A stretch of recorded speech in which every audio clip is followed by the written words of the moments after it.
السلام عليكم، شلونكم؟ شخباركم؟ وإن شاء الله بخير وصحة وسلامة. وأول ما نبدي ونقول اللهم صل على محمد وعلى آله وصحبه وسلم. شلونكم؟ شخباركم؟ إن شاء الله بخير وبصحة وسعادة. اليوم طبعا احترت شنو أسوي. طبعا للعشاء عندي رحت للمجمدة، شفت عندي صدور دجاج. هاي الصدور الدجاج مثل ما جاي تشوفونها، وقلت خل اسويها اكلة سهلة وبسيطة، تقريبا خلي نقول تشبه الشاورما. وخلي نقطع وياكم بعض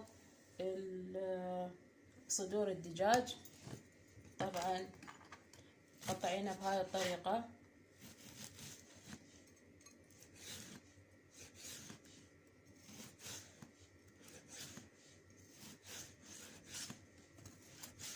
خاصة ربة البيت تحتار شنو تسوي من عشاء غدا، هاي الوجبات الرئيسية للبيت.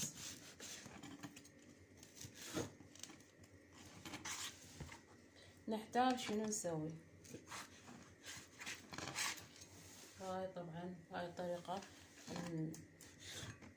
نقصص صدور الدجاج.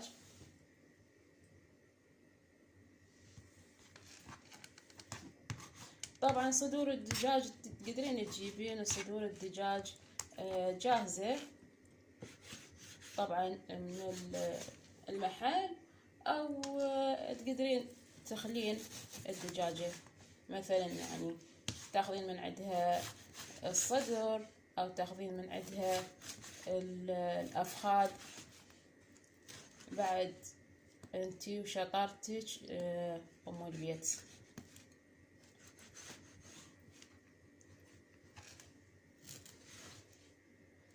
طبعا انا ما اقدر اخلي بيه فلفل اخضر، لان عندنا بالبيت ما يحبون الفلفل الاخضر.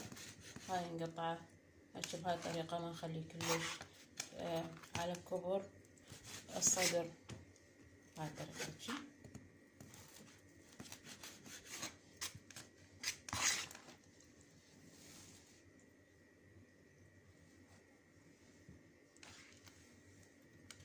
طبعا انا احضر المكونات كلها واتبل طبعا صدور الدجاج واخليها بالثلاجة، حتى من اجي اريد اطبخها تكون متبلة، يعني شبعانة بالتتبيلة مالتها.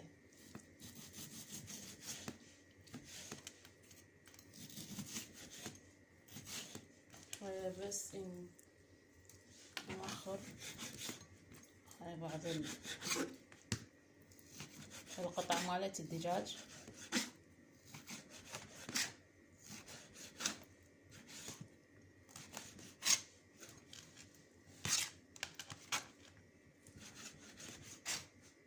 حتى لا يطول عليكم الفيديو راح اكمل وارجع لكم يا بنات. ورجعنا يا بنات بعد ما قطعنا طبعا صدور الدجاج، قطعتين من صدور الدجاج قطعناها بهذا الشكل مثل ما جاي تشوفون. عندي التتبيلة. انا سويت تتبيلة يا بنات، وهاي هي التتبيلة. طبعا التتبيلة تتكون من دبس الرمان وكاتشب وشوية من الملح خلينا، وشوية من البابريكا المدخنة، وشوية من الثوم، طبعا الثوم المطحون، وخلينا عليه شوية من الفلفل الأسود، وبهارات طبعا الدجاج، وشوية من هاي القطع الزبدة. شوفوها هاي قطع الزبدة، وخاشوقة مالت روبة او زبادي. شوفوا حتى تكون التتبيلة يعني شبعانة من الزبد، ما خلينا القليل من المادة الدهنية، فشي بسيط خليت من المادة الدهنية، بعدين خليت الزبد ينطيج طعم مميز للدجاج. هسه خلي نفرق الدجاج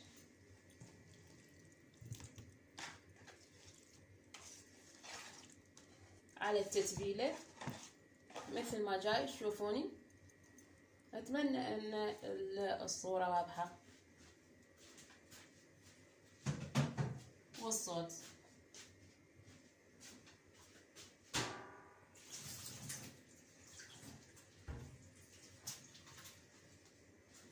طبعا انا شوف ايدي والمكان من الاشياء اللي طاحت من طبعا اللوح التطيح. وبعدين بهاي الطريقة نخلط المكونات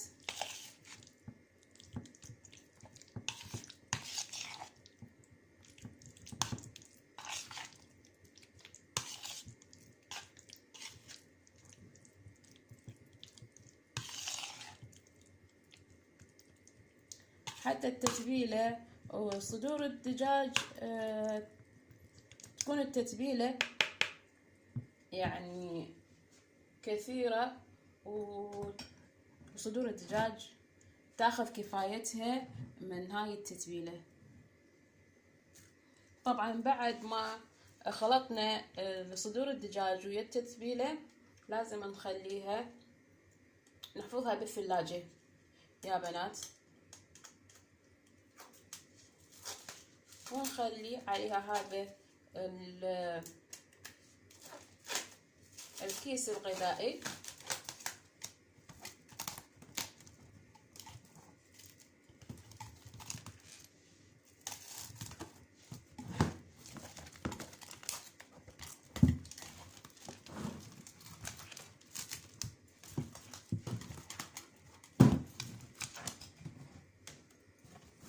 بهذا الشكل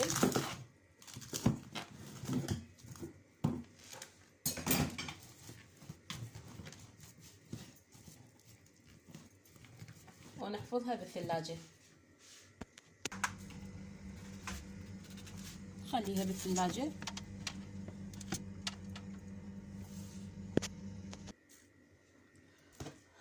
طبعا نشيل هاي الاشياء اللي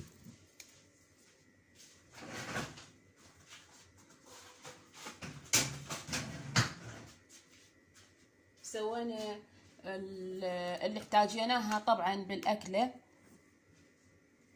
نمسح مطبخنا وننظفه، نشيل هاي الاشياء. راح ارجع لكم. طبعا يا بنات الثوم لما نفرزه كلش يعني راح يقصر علينا واجد وقت. طبعا انا هذا شوفوا الثوم فرزته وما بقى من عنده الا هاي الكمية القليلة. طبعا من افرزه اخليه طبعا بالمجمدة. هاي مرتين فرزت الثوم، شفت يعني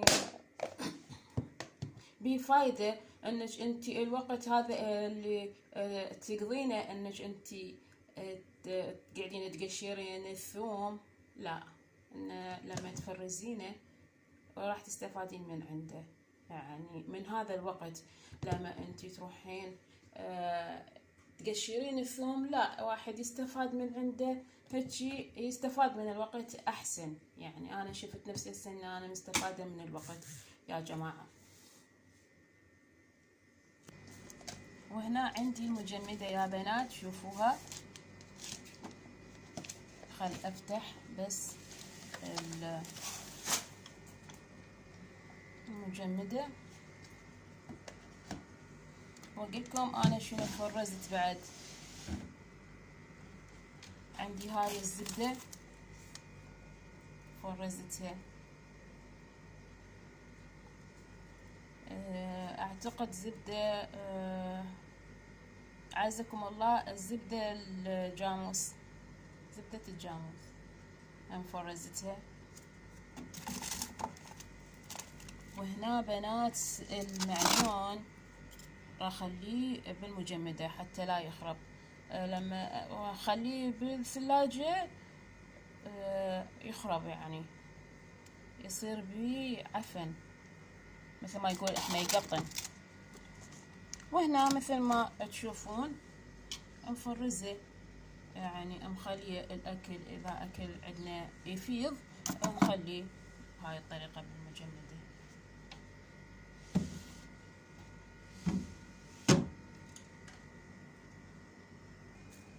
وهنا يا بنات طبعا مسوية طبعا هنا عندنا الفاصوليا حافظتين، شوفوها حافظتين مفرزة.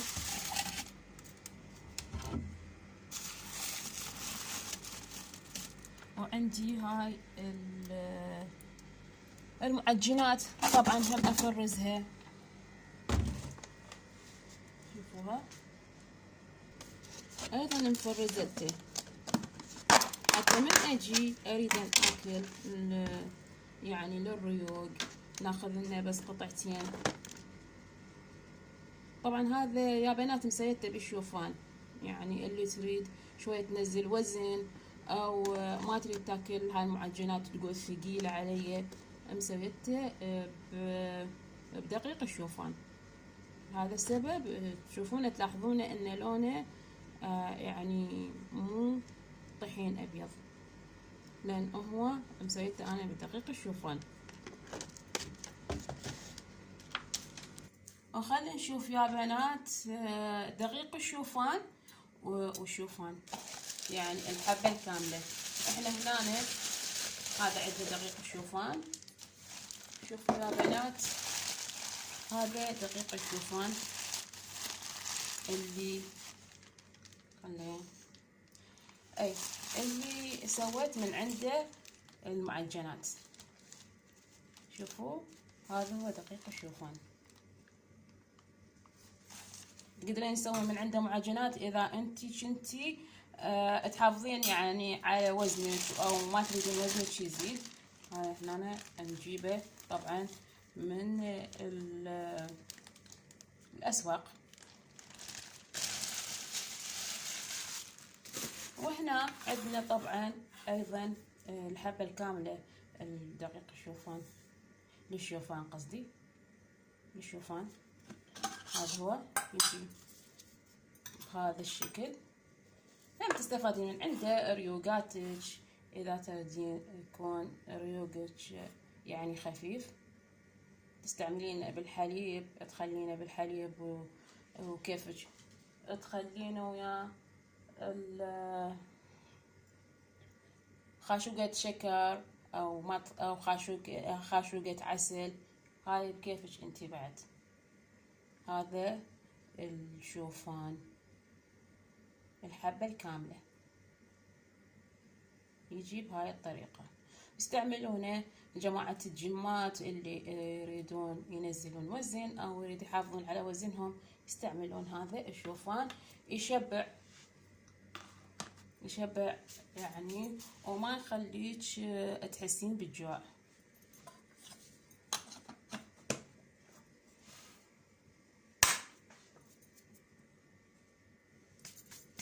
اتمنى ان شوية فدتكم بهاي المدة القصيرة اللي حكينا بيها.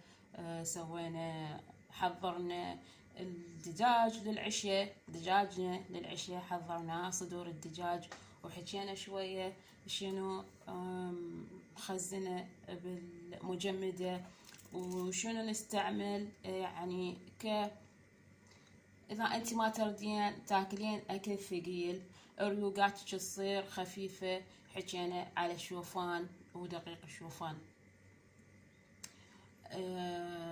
يعني ما ادري شو اقول، بس هاي الشغلات مفيدة انك انتي تحافظين على وزنك، تحاولين انك انتي ما تاكلين دهون تسبب السمنة، نحافظ على وزننا ونحافظ على صحتنا.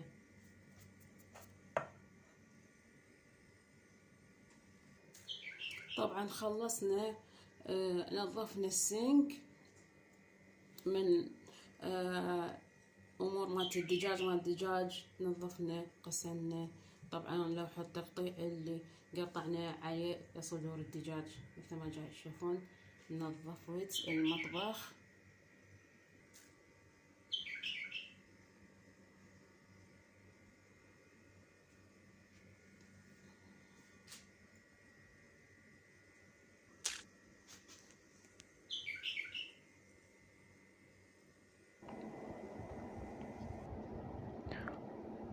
وبعد ما الدجاج شرب التتبيلة وتبلناه زين، خلينا المقلاة على النار مثل ما جاي تشوفون.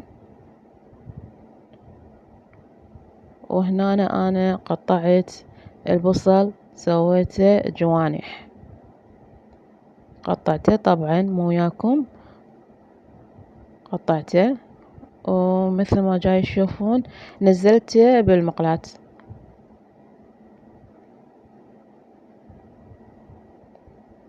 لأن حبايب قلت راح يطول الفيديو عليكم وتملون مني، فقطعت البصل، يعني ما صورته، ماكو داعي اني اصور البصل وانا جاي قطعه، يعني ما معقولة احنا ما نعرف نقطع البصل. بس لما نجي نريد نسوي الشاورما اكيد راح نقطعه، نسوي قطع جوانح، يعني نفس تقطيعة الشاورما.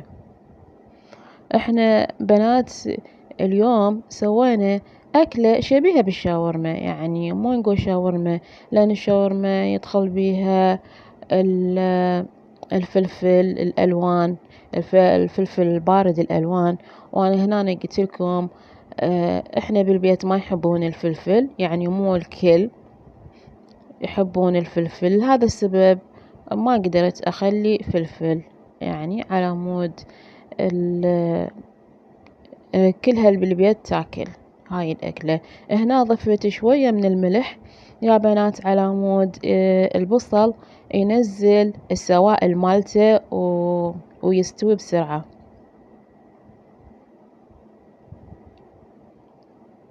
بس رقم هذا ذاك أنا خليت عليه شوية ماي، شوفوا لونه شلون صار أشقر، لونه صار أشقر.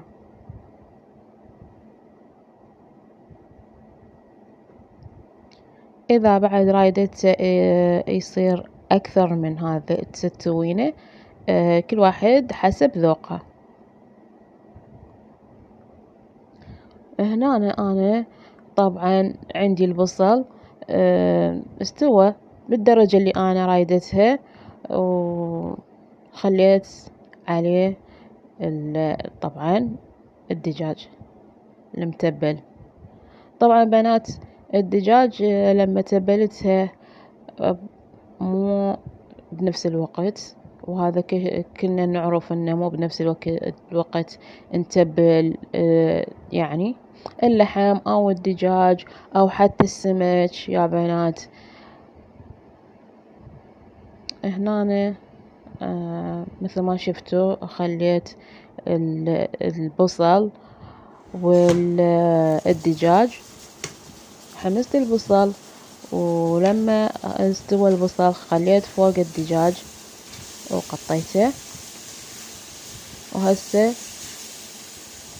رفعت مثل ما جاي تشوفون القطع وجاي احمس بالمكونات.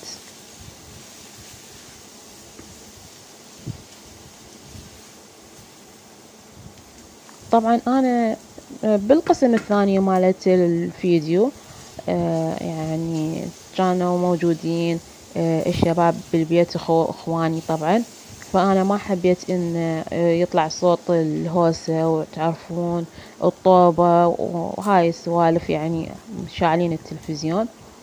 فانا هنا أنا خليت شوية من الزيت، حسيته يعني ما بي لمعة، فشوية خليت له من الزيت. لا تنسون ان احنا مخلين الزبدة ويا التتبيلة. اي ما حبيت ان تسمعون هاي الهوسة مالت يعني التلفزيون والجاي يحجون بالبيت، فاكيد ما راح تفتهمون شي من الفيديو. واحنا لما نريد نقدم اكلات او نقدم معلومة، نريد الناس كلها تستفاد من هاي المعلومة، فما نريد نشوش على الناس واحنا مسوين فيديو. هذا ازعاج يعني بالنسبة ان ما نحب ان احنا نسمع الازعاج، فالناس ايضا هم يعني شنو ذنبها تسمع ازعاج. فلهذا السبب انا الجزء الثاني من الفيديو سديت الصوت وسجلت يعني الصوت على الفيديو.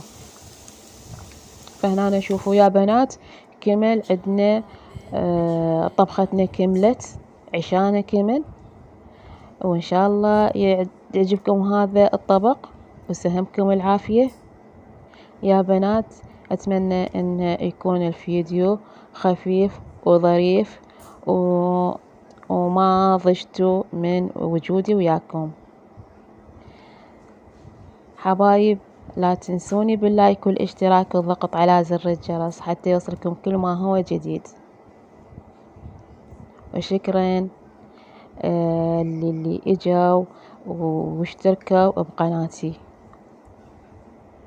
مع السلامة.